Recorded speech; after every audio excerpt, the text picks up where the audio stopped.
जैसा कि हमारे बीच में पढ़ा गया नीति वचन उसका 8वां अध्याय और उसके 22वें पद से लेकर 31वें पद तक है।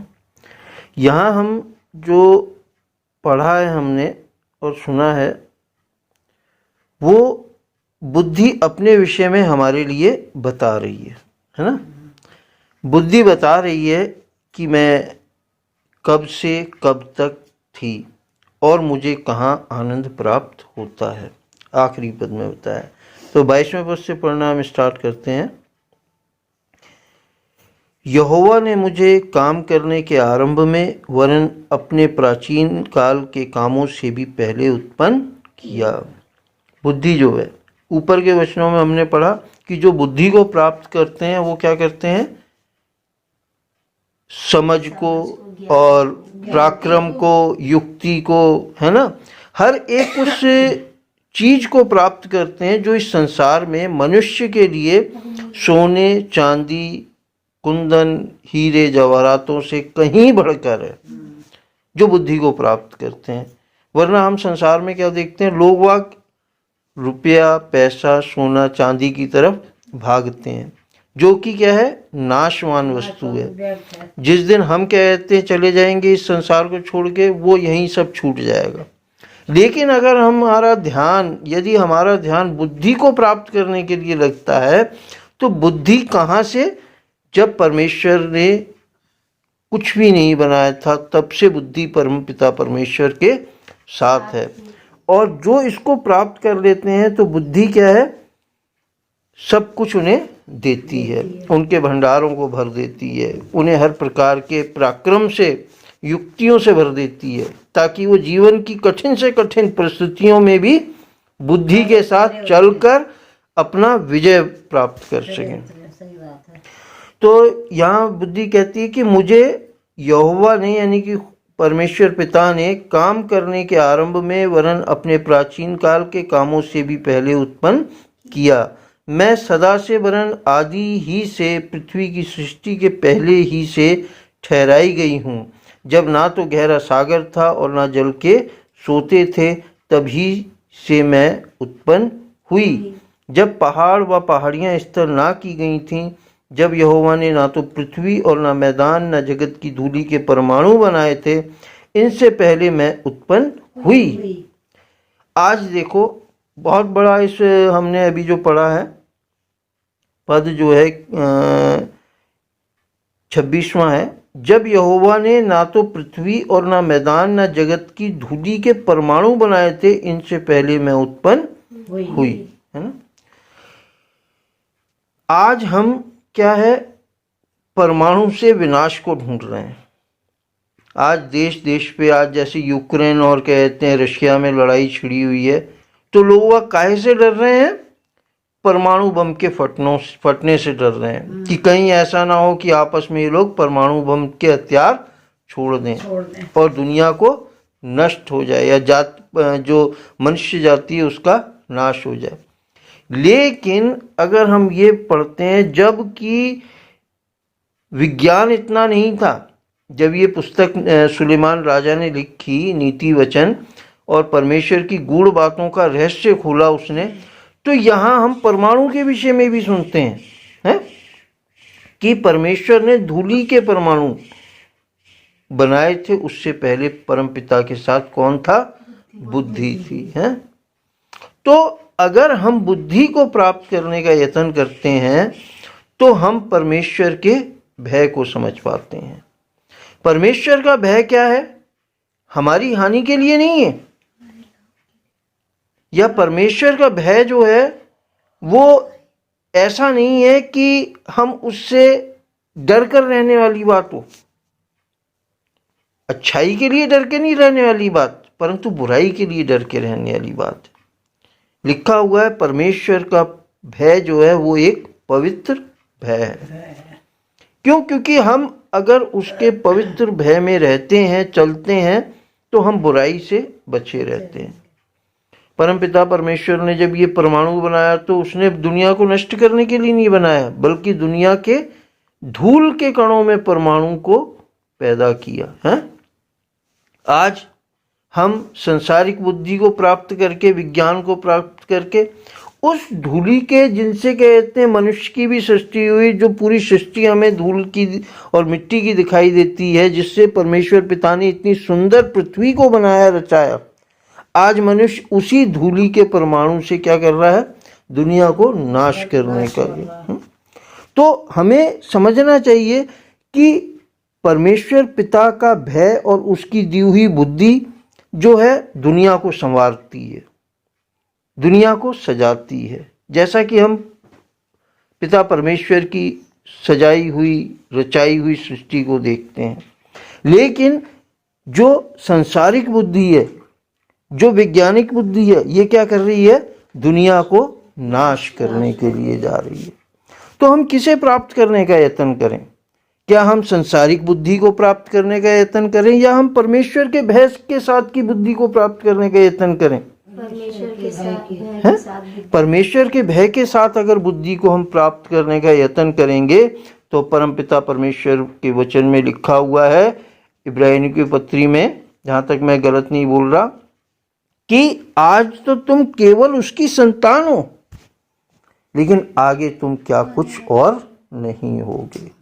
अगर हम परमपिता परमेश्वर के भय को मानेंगे तो हम बुद्धि को प्राप्त करेंगे और हम उसकी संतान ठहरेंगे, क्योंकि हम उसके भय में चलेंगे और बुराई से बचे रहेंगे। और आज अगर हम उसकी संतान ठहरेंगे तो कल हम आने वाले समय में क्या कुछ नहीं होंगे, है ना। लिखा हुआ है कि तुम स्वर्गदूतों का न्याय करोगे, हैं?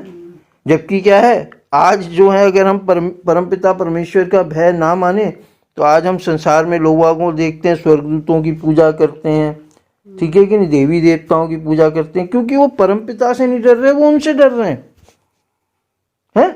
लेकिन अगर हम परमपिता परमेश्वर के पवित्र भय को समझेंगे, बुद्धि को प्राप्त करेंगे, तो हम उसकी संतान ठहरेंगे और इन सब स्वर्गदूतों का, देवी देवताओं का भी हम न्याय करेंगे।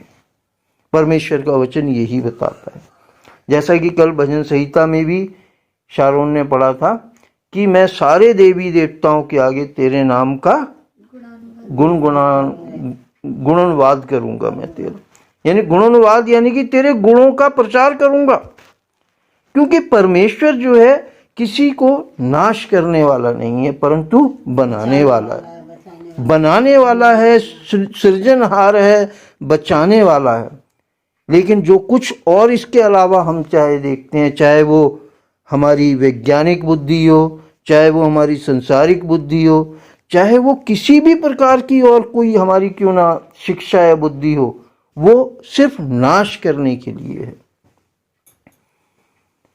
अब हमारे हाथों में है कि हम परमपिता परमेश्वर के पवित्र भय में रहते हुए उसकी बुद्धि को प्राप्त करें, जिसे उसने संसार को सृजने से पहले बनाया, या हम इस संसार की कुबुद्धि को प्राप्त करें। मैं तो कहूँगा कुबुद्धि को प्राप्त करें, क्योंकि संसार देखा ना हमने आपका किस 26वें पद में, कि जब यहोवा ने ना तो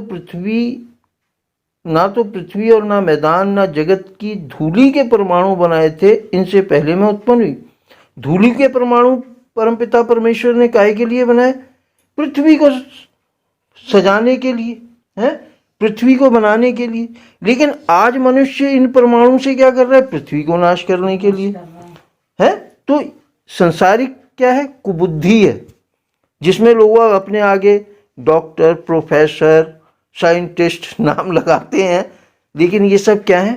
कुबुद्धि के साथ है, क्योंकि हम लोगों की भलाई नहीं परंतु उनकी और नाश करने का प्रयत्न कर रहे हैं। आगे हम पढ़ेंगे 27वें पद में, जब उसने आकाश को स्थिर किया तब मैं वहां थी, जब उसने गहरे सागर के ऊपर आकाश मंडल ठहराया, जब उसने आकाश मंडल को ऊपर से स्थिर किया और गहरे सागर के सोते फूटने लगे, जब उसने समुद्र का सिवाना ठहराया कि जल उसकी आज्ञा का उल्लंघन ना कर सके, और जब वह पृथ्वी की नेव की डोरी लगाता था, तब मैं कारीगर सी उसके पास थी और प्रतिदिन मैं उसकी प्रसन्नता थी और हर समय उसके सामने आनंदित रहती थी। मैं उसकी बसाई हुई पृथ्वी से प्रसन्न थी और मेरा सुख मनुष्यों की संगति से होता था। हैं?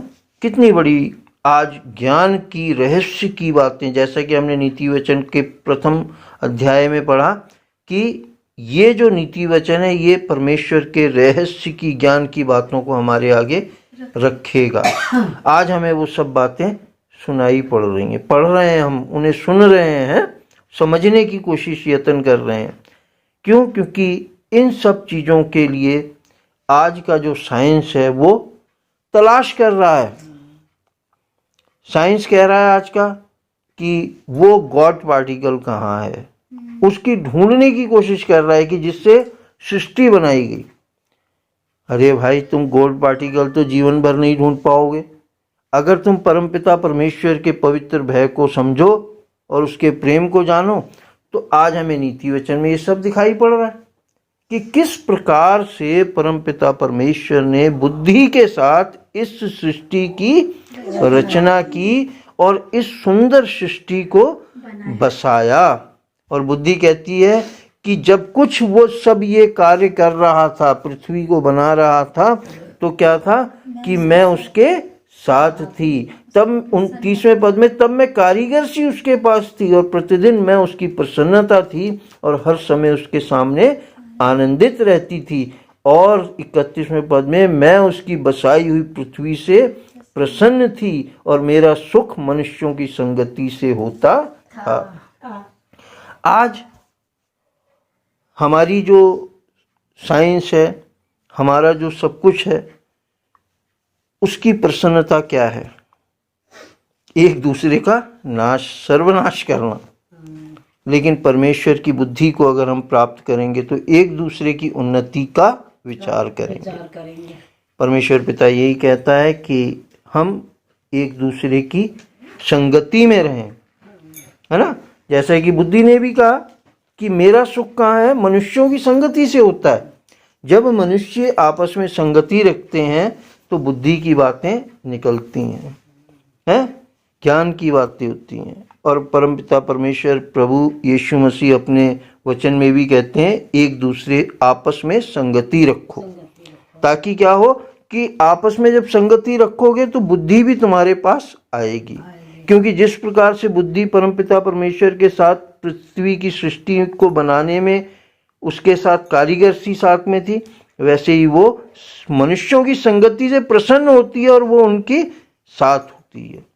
तो जहाँ तक हो सके हम अपने परमपिता परमेश्वर के भय में रहते हुए चलें, ताकि जब हम उसके पवित्र भय में रहेंगे तो बुद्धि को प्राप्त करेंगे, और बुद्धि को जब हम प्राप्त करेंगे तो संसार पर विजय को प्राप्त करेंगे। पिता परमेश्वर के वचन के पढ़े और सुने जाने पर बहुतायत से आशीष हो प्रभु यीशु मसीह के नाम में। आमीन, आमीन, आमीन।